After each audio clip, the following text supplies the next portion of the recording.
Have you ever caught yourself doing something that made you think, when did I become this person? As we journey through our golden years, subtle changes creep into our behavior, habits that might be pushing away the very people we want to keep close. Let me ask you something. When was the last time you truly listened to someone younger than you without planning your response? Or have you noticed yourself telling the same stories over and over?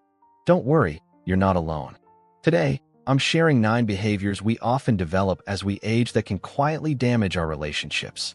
The surprising part? Almost all of us do these things without even realizing it. But here's the good news. Once you recognize these habits, you can break them and transform how people respond to you. Ready to discover which of these habits might be affecting your relationships? Let's dive in, and I promise, by the end of this video, you'll have practical ways to connect better with everyone around you, from your grandchildren to new acquaintances. If you find this helpful, hit that like button and subscribe. It really helps our channel reach more people who could benefit from these insights. 1. Monopolizing conversations. Have you noticed how easy it is to dominate conversations as you get older? With decades of stories and experiences under your belt, it's tempting to share them all, sometimes without realizing you've been talking for 20 minutes straight. When we constantly steer discussions toward our own experiences, people gradually stop engaging.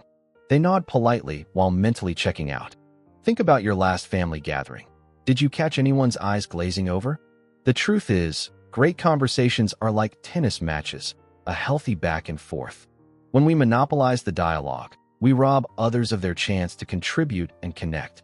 Try this simple technique. After sharing a story or opinion, immediately ask a genuine question.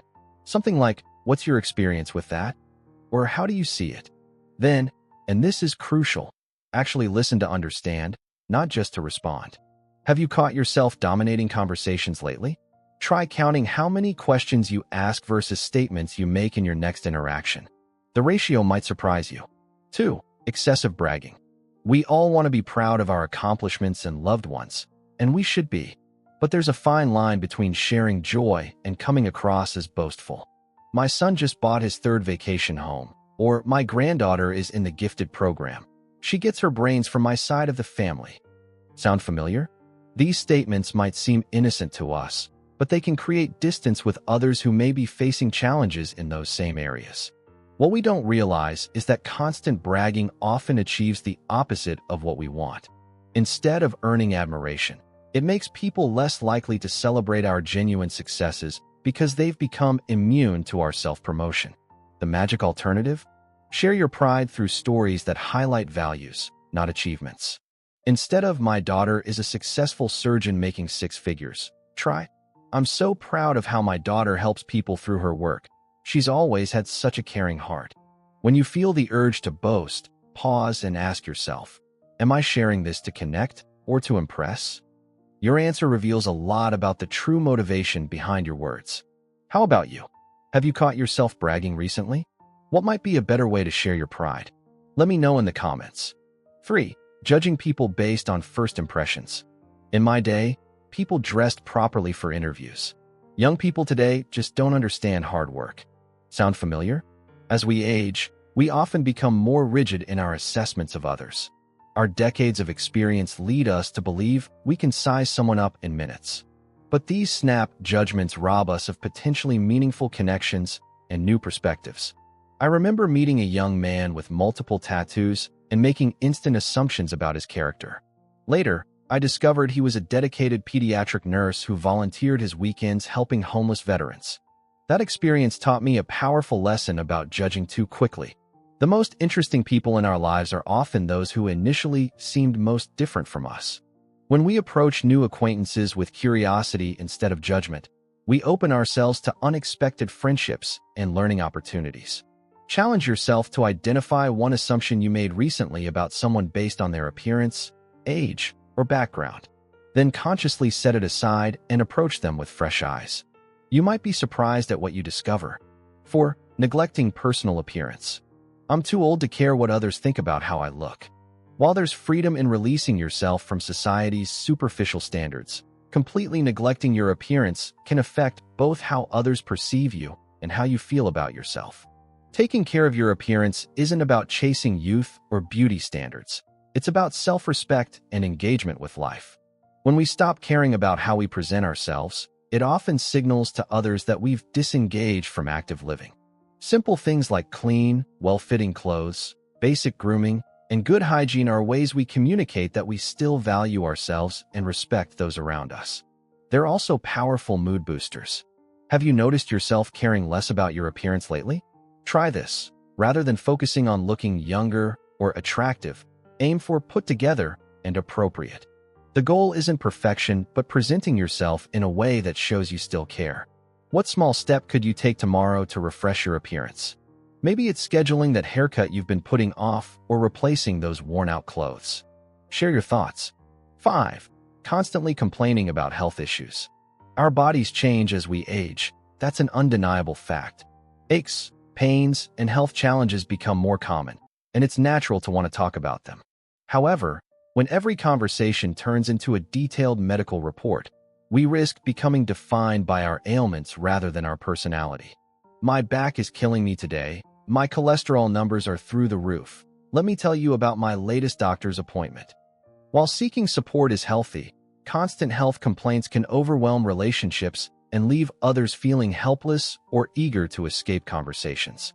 Instead of eliminating health talk altogether, try the mention and move on approach. Acknowledge a health challenge briefly if relevant, then redirect to a more engaging topic. This shows you're not defined by your health issues. For deeper health discussions, consider a dedicated support group where everyone understands and can relate to these challenges. This provides the outlet you need while preserving your other relationships. Be honest with yourself. Has health talk dominated your conversations lately? How might you balance necessary health discussions with other interesting topics? The people who care about you want to know about your health, but they also want to connect with you beyond your medical chart. 6. Refusing to adapt to technology. I'm too old to learn these new gadgets. Things were better before everyone was glued to their phones. While technology certainly has its downsides, refusing to adapt to basic technological changes can isolate us from family, friends, and society at large. When we avoid learning new technologies, we miss opportunities to connect with grandchildren through video calls, join community groups on social media, or access services that could make our lives easier and safer. The good news? You don't need to become a tech expert. Start with one technology that would genuinely improve your life or connections. Maybe it's learning to use video calling to see family, setting up online banking to avoid trips to the bank, or using a rideshare app for more independence. Ask a patient friend or family member for help, or check if your local library or senior center offers technology classes specifically designed for older adults. Learning alongside peers can make the process more enjoyable and less intimidating. What's one piece of technology you've been avoiding that might actually improve your life if you gave it a chance? I'd love to hear about it in the comments. 7. Being overly frugal. Why would anyone pay $5 for a coffee? In my day, we reused everything until it fell apart.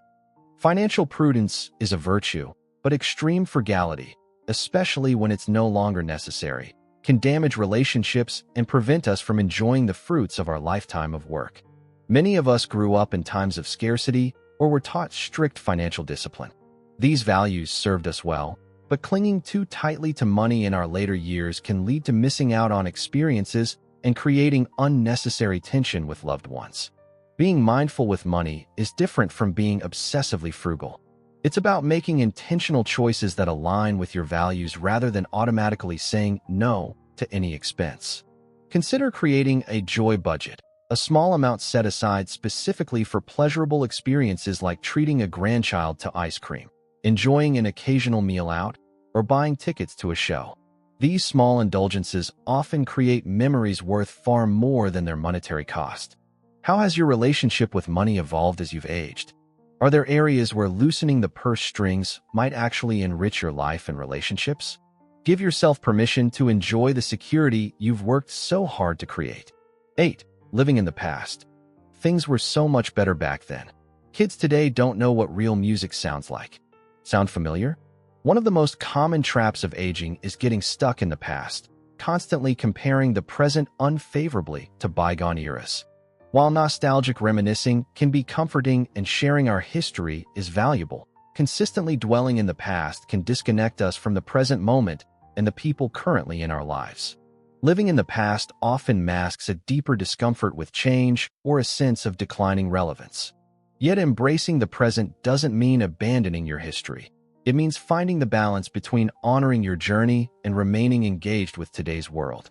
Try adopting the history and horizon approach. Share your valuable historical perspective when relevant, but balance it by showing genuine interest in current trends, ideas, and events. Ask questions about things you don't understand instead of dismissing them. What's one current trend, technology, or cultural phenomenon you could learn more about this week? Being curious about today's world keeps our minds sharp and our connections with younger generations strong. 9. Becoming inflexible and resistant to change. I've always done it this way. That's not how things are supposed to be. As we age, routines bring comfort and predictability. But when routines become rigid rules that can't be bent, we diminish our capacity for joy and connection. Flexibility in opinions, schedules, and expectations is a surprising predictor of happiness in older age. Those who can adapt to changing circumstances tend to maintain stronger relationships and experience less stress. Inflexibility often stems from a desire for control in a phase of life where many things feel beyond our control. Yet paradoxically, learning to bend rather than break actually gives us more influence over our experience. Start small. Next time someone suggests a different restaurant, route, or activity than your usual choice, try saying yes instead of no. Notice how it feels to step slightly outside your comfort zone. These small stretches gradually expand your flexibility muscle. What's one area of your life where you might have become too rigid? How might introducing a little flexibility enhance your relationships or experiences? The beauty of this stage of life is that you've earned the wisdom to know when rules matter and when they don't. Conclusion. Here's the powerful truth about these 9 habits. Awareness is the biggest step toward change. Just by recognizing these patterns, you've already begun the process of transformation. Remember, developing these habits doesn't make you a bad person, it makes you human. We all fall into patterns that served us at one point, but may no longer benefit us. The wisdom of aging isn't about perfection, it's about the courage to keep growing. Which of these habits resonated most with you? I'd love to hear your thoughts in the comments. And if you found value in this video, please like, subscribe, and share it with someone who might benefit from these insights. Thank you for spending this time with me today. Here's to aging with grace, self-awareness, and the willingness to keep evolving at every stage of life.